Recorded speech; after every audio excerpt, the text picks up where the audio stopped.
Hello! In this video I will show you how to perform hard reset through settings on Samsung Galaxy M56.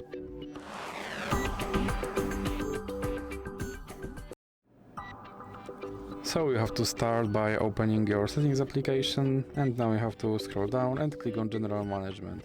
Now you have to scroll down and click on Reset, and then scroll down and click on Factory Data Reset. Then click on Reset button and click on Delete All.